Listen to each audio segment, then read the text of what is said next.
¿Qué tal? ¿Listos para un viaje increíble? Hoy vamos a contar una historia de descubrimiento que nos va a llevar desde una simple idea en la antigua Grecia hasta la realidad, a veces muy extraña, pero siempre fascinante, de nuestro universo. Así es, vamos a desentrañar la física cuántica. Y esa es una promesa. A ver, el tema suena súper intimidante, lo sé, pero la idea de fondo es sorprendentemente sencilla, o al menos lógica, una vez que contamos la historia en orden. Así que empecemos este recorrido. Para poder entender lo cuántico, lo primerito es entender el átomo. Y esta historia no arranca en un laboratorio con batas blancas y tubos de ensayo, no, arranca en la mente de un filósofo griego hace más de 2000 años. Imagínense, siglo V a.C. Un pensador llamado Demócrito se hizo una pregunta. Si corto algo por la mitad, y luego esa mitad otra vez, y sigo así, llegaré a un punto donde ya no se pueda cortar más. Él pensó que sí, y a esa pieza final, la más pequeña posible, la llamó átomos, que en griego significa justo eso, indivisible. Pero ojo, esto era pura lógica, una idea filosófica. No había forma de probarlo. Y aquí viene algo que de verdad es para no creerse. La idea del átomo. Esa idea brillante se quedó guardada en un cajón por más de 2000 años. Fue un concepto filosófico increíble, pero como nadie podía demostrarlo, simplemente se quedó ahí, esperando a que la ciencia avanzara lo suficiente para retomarla. Ahora sí, demos un salto gigantesco hasta 1803. Aquí es donde la filosofía se empieza a convertir en ciencia de verdad y por fin comenzamos a tratar de dibujar cómo es eso de lo que todo está hecho. Un científico, John Dalton, retomó la vieja idea y ahora sí le dio un enfoque científico. Para él, los átomos eran básicamente como unas canicas, unas bolitas sólidas indivisibles. Un átomo de oro era una canica de oro, uno de plata, una canica de plata, y así. Cada elemento tenía su propia canica, con su propio peso. Sencillo, sí, pero fue el primer gran paso. Casi un siglo después, en 1897, J.J. Thomson estaba haciendo experimentos y de repente, ¡sorpresa!, descubrió que de los átomos salían unas partículas todavía más chiquitas, con carga negativa. Eran miles de veces más ligeras que el átomo más ligero que se conocía. Entonces la famosa canica, pues resulta que no era tan indivisible después de todo. Claro, este descubrimiento lo cambió todo. Thomson tuvo que proponer un nuevo modelo.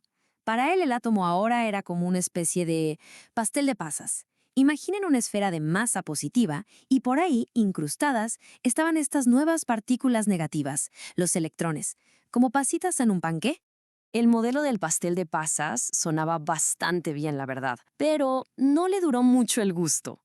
Un estudiante de Thomson, un tal Ernest Rutherford, decidió ponerlo a prueba y los resultados que obtuvo simplemente hicieron pedazos esa imagen. Lo que Rutherford encontró fue alucinante. Resulta que casi toda la masa y toda la carga positiva del átomo no estaban esparcidas, sino concentradas en un punto increíblemente pequeño en el centro, el núcleo. Dentro de ese núcleo identificó a los protones, que eran las partículas positivas, y más tarde se dio cuenta de que debía haber también neutrones, sin carga, para que cuadrara el peso total. Entonces, el gran cambio fue este. El átomo pasó de ser una esfera sólida y uniforme a ser, pues, casi puro espacio vacío, un núcleo súper chiquito en el centro y los electrones a una distancia enorme. Y esto llevó a Rutherford a proponer su famoso modelo planetario. El núcleo era como el Sol y los electrones eran como los planetas, girando a su alrededor en órbitas. Esta es la imagen que todavía muchísima gente tiene del átomo. El problema es que tenía una falla garrafal. Es que, a ver, según las leyes de la física de esa época, un electrón dando vueltas de esa manera tendría que estar radiando energía sin parar.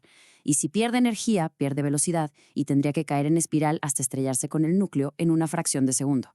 Pero, pues, el mundo no colapsa. Los átomos son estables. ¿Qué estaba mal? La respuesta a este problemón no fue un pequeño ajuste. No. Fue una revolución total en la forma de entender la energía. Y el que la inició fue un físico llamado Max Planck. Allá por el año 1900, Max Planck descubrió algo que de verdad puso todo de cabeza. Se dio cuenta de que la energía no fluye de forma continua, como el agua que sale de una manguera. No, se emite en pequeños paquetitos, en porciones. A cada uno de estos paquetitos de energía, Planck les llamó quantum. Esto significa que la energía solo puede existir en valores específicos. Es como una escalera. Puedes estar en el escalón 1 o en el 2, pero no puedes estar en el escalón 1,5. O tienes un paquetito de energía o tienes dos, pero nunca 1,5. Y con esto acababa de nacer la física cuántica. Ahora sí, con esta nueva y extrañísima idea sobre la energía, los físicos por fin tenían la pieza que les faltaba para arreglar el modelo del átomo de una vez por todas. Un científico danés, Niels Bohr, tomó la idea de Planck y la aplicó directamente al átomo.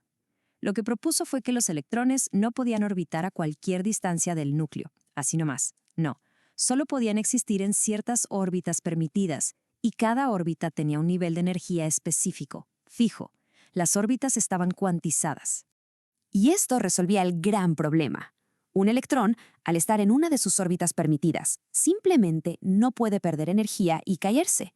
Para moverse, necesita absorber o liberar un quantum de energía, o sea, un fotón, con la cantidad exacta para poder dar el salto a otra órbita permitida. Ni un poquito más, ni un poquito menos. Parecía que por fin lo teníamos, el modelo definitivo. Pero entonces llegó Erwin Schrödinger y llevó todo a un nivel de extrañeza que nadie se esperaba.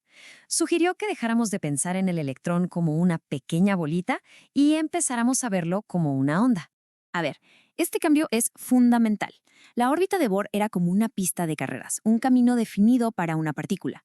Lo que propuso Schrödinger fue el orbital, que no es un camino, sino una nube de probabilidad, una zona en 3 dimensiones donde es más probable encontrar la onda del electrón.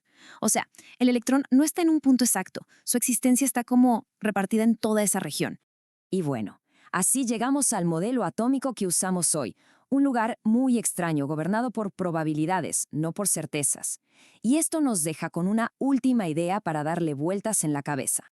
En el mundo cuántico, la ubicación de algo no es un punto fijo, sino un abanico de posibilidades.